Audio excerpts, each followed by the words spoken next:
Hello students, आज हम बात करने वाले हैं एक special technique that is called DNA fingerprinting. So what is DNA fingerprinting? अगर हम इसकी बात करें तो हम ये जानते हैं कि जो केमिकल स्ट्रक्चर ऑफ जो डीएनए है, सभी के डीएनए का जो स्ट्रक्चर है वो ऑलमोस्ट सेम है। अगर हम डिफरेंसेस की बात करें एनिमल्स में या पीपल्स में, तो उनके जो बेस पेयर का सीक्वेंस है उसमें कुछ ना कुछ थोड़ा सा डिफरेंस मिल सकता है। तो अगर हम बात करें so many millions of base pair जो हैं ईच पर्सन में, और वो जो हो सकते हैं उनमें कई छोटे लेवल का डिफरेंस हो सकता है। उसी सीक्वेंस के बेसिस पर, उन्हीं जो डिफरेंसेस हैं उस सीक्वेंस में, उसके बेसिस पर जो है एक साइंटिस्ट थे एलेक्स जेफरी ने, जिनको फादर ऑफ डीएनए फिंगरप्रिंटिंग बोला जाता है। उन्होंने उसको समझा और उसके बेसिस पर डिज़ाइन किया DNA fingerprinting. So DNA fingerprinting actual में है क्या? इसको हम डीएनए प्रोफाइलिंग भी बोलते हैं, इसलिए यहाँ पर लिखा हुआ डीएनए प्रोफाइलिंग की अगर बात करें तो ये वो टेक्निक है जिसको यूज़ किया जाता है डिटरमाइन करने में nucleotide sequences of certain areas of DNA which are unique to each individual. ऐसा सीक्वेंस जो कि न्यूक्लियोटाइड का सीक्वेंस जो एक सर्टेन एरिया पर, जैसे कि जीन्स हैं या कुछ इंडिविजुअल्स में अगर हम बात करें तो जो उनके रिपीटेटिव डीएनए सीक्वेंस जो हैं या सैटेलाइट डीएनए हैं, उनमें कहाँ पर डिफरेंस है उसके बेसिस पर ये टेक्निक जो है वो वर्क करती है। उस अगर डिफरेंस को निकाल लिया जाए तो डीएनए फिंगरप्रिंटिंग जो है ये यूज़फुल बन जाती है। तो एलेक्स जेफरी जो हैं उनको फादर ऑफ डीएनए फिंगरप्रिंटिंग बोला जाता है। देन अगर हम बात करें तो दूसरे एक साइंटिस्ट जो इंडिया में बड़े फेमस हैं, लालजी सिंह, इनको इंडियन डीएनए फिंगरप्रिंटिंग का फादर बोला जाता है। इन्होंने इंडिया में सीसीएमबी और बाकी इंस्टीट्यूट के जो एज अ डायरेक्टर भी वर्क किया है। देन अगर हम बात करें डीएनए फिंगरप्रिंटिंग में और थोड़ा सा इसके लिए, तो इसका प्रिंसिपल के बेसिस पर, प्रिंसिपल एक्चुअल में क्या है, जो 0.1% का जीनोम में जो डिफरेंस है या 3 × 10⁶ डिफरेंसेस जो होते हैं, ये base sequence of human beings में अकर होते हैं।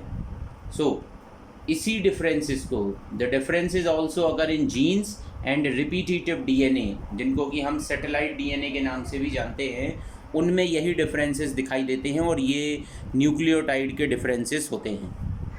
सो अब अगर हम इसकी पूरे प्रिंसिपल को अगर डिफ़ाइन करें तो प्रिंसिपल जो है उसका कुछ इसी पर वर्क है। इसी 0.1 जो % जो जीनोम में डिफरेंस है, इसी को लेके ये डीएनए फिंगरप्रिंटिंग जो है वो वर्क करती है।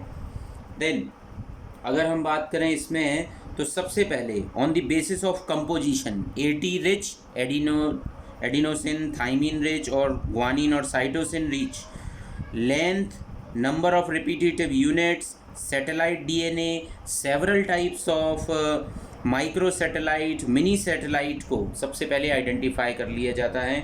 उनमें डिफरेंसेस को हम चेक कर सकते हैं। तो जो सबसे ज़्यादा hyper variable repeat mini satellite sequence होते हैं, जो hyper variable repeat mini satellite sequences होते हैं, उनको हम वेरिएबल नंबर टेंडम रिपीट्स बोलते हैं।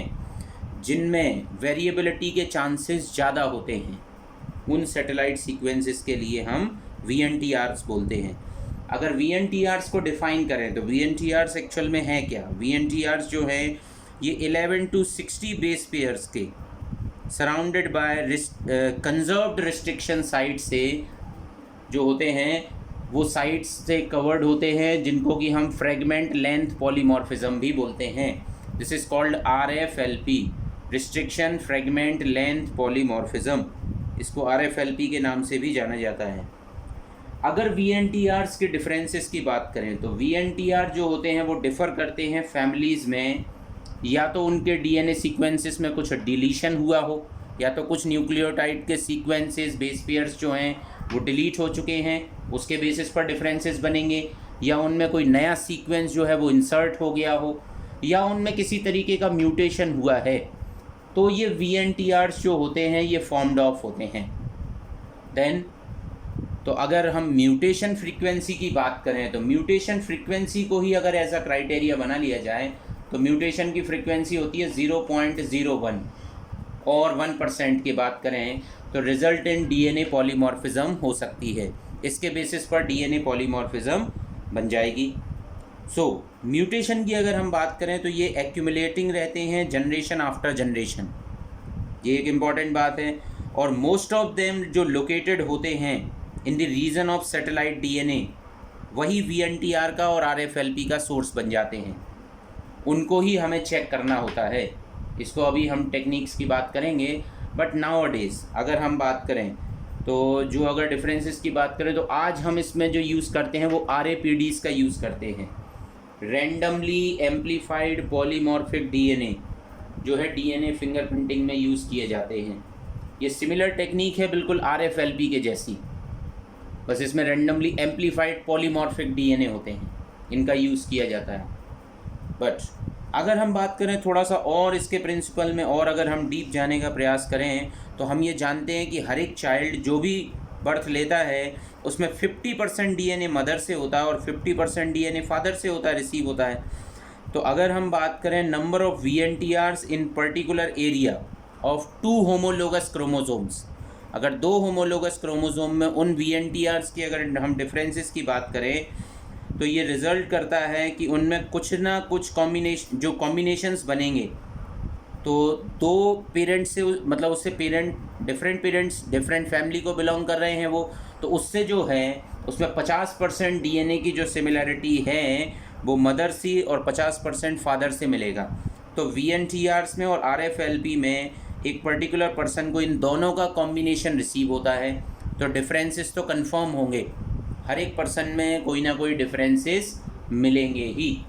बट इसका हमें यूज़ जो अगर हम बात करें या इस टेक्निक को अगर हम समझने का प्रयास करें तो सबसे पहले हमें चाहिए स्पेसिमेन, जहाँ से हमें डीएनए रिसीव हो सकता है। तो सबसे पहले स्पेसिमेन से हमने डीएनए को आइसोलेट किया।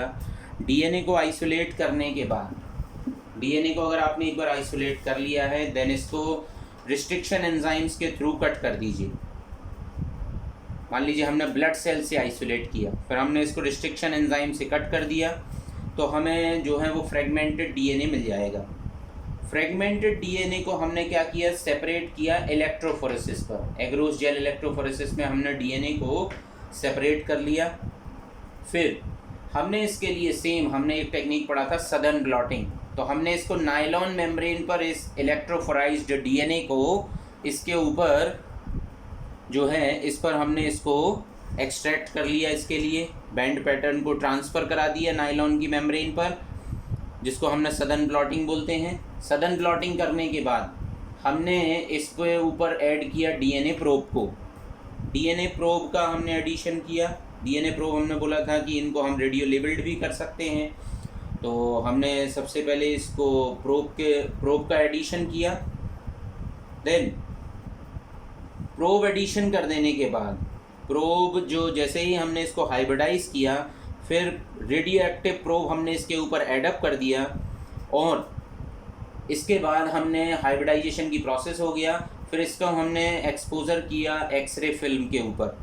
एक्सरे फिल्म पर हमने इसको एक्सपोज किया, और फिर हमने एक्सरे फिल्म पे डीएनए प्रोफाइल हमने इसको ऑटो रेडियोग्राफी में हम इसकी स्टडी कर सकते हैं।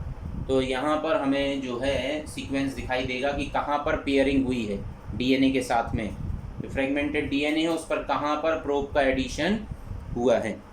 सो इस तरीके से हम ये पूरे टेक्निक को अप्लाई करते हैं। अगर हम इस पूरी टेक्निक को अगर हम स्टडी करें तो पूरी टेक्निक में सबसे पहले आपने टेक्निक में किया सोर्स ऑफ डीएनए लिया, एक्सट्रैक्शन किया डीएनए का।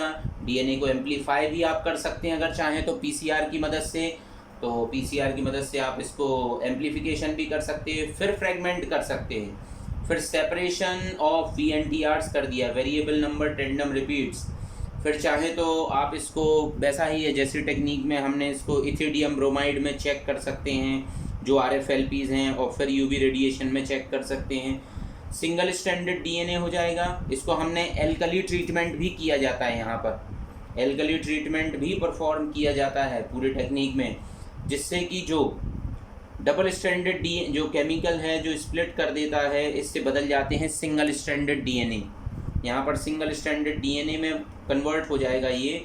फिर हमने सदर्न ब्लॉटिंग किया, फिर सदर्न ब्लॉटिंग से जो सेपरेटेड VNTRs हैं वो सिंगल स्ट्रैंडेड सीक्वेंस हैं, इनको हमने नाइट्रोसेलुलोज मेम्ब्रेन पर ट्रांसफ़र कर दिया। इतना सीक्वेंस कर लिया। डीएनए प्रोब हम जानते ही हैं ये रेडियो एक्टिव होते हैं, और एक्सपोजर टू जैसे ही हमने एक्सरे फिल्म किया तो हमें रेडियो एक्टिव डीएनए प्रोब इसमें हमें दिखाई देगा। VNTR एक्सपोज्ड हो जाएंगे एक्सरे फिल्म पर, और जहाँ पर भी hybridized radioactive VNTRs appear होंगे वहाँ पर हमें दिखाई देगा डार्क बैंड, वहाँ पर हमें डार्क बैंड्स दिखाई देंगे। तो इस तरीके से इस टेक्निक को अप्लाई किया जाता है। बट इसके यूज़ को, तो यहाँ हम इसके यूज़ को समझने का प्रयास करते हैं। मान लीजिए हमारे पास ये एक हमने इलेक्ट्रोफोराइज डीएनए है, जिसको कि हम बात करें तो ये डीएनए हमने उस जगह से ऑब्टेन किया है क्राइम सीन से। मान लीजिए ये क्राइम सीन से ऑब्टेन्ड किया हुआ डीएनए है, तो डीएनए फ्रॉम क्राइम सीन, और उस डीएनए का हमें पैटर्न मिला ये 1 2 3 4 5 बैंड है, जिसमें 2 रेड। अब मान लीजिए ये हमने इसमें से 3 क्रोमोसोम की स्टडी किया है। इसमें जो मैंने 3 कलर यूज़ किए हुए हैं, रेड कलर है, ब्लैक कलर है, ब्लू कलर है। तो रेड कलर वाला मान लीजिए कि ये क्रोमोसोम नंबर 7 का पार्ट है, कोई ये ब्लैक कलर वाला क्रोमोसोम 2 का पार्ट है, और एक क्रोमोसोम 16 का पार्ट है ब्लू कलर वाला, ये बैंड का जो पैटर्न दिख रहा है। तो अब हमें ये तीनों सेपरेटेड मिल जाएंगे यहाँ पर, ये हमें मालूम है।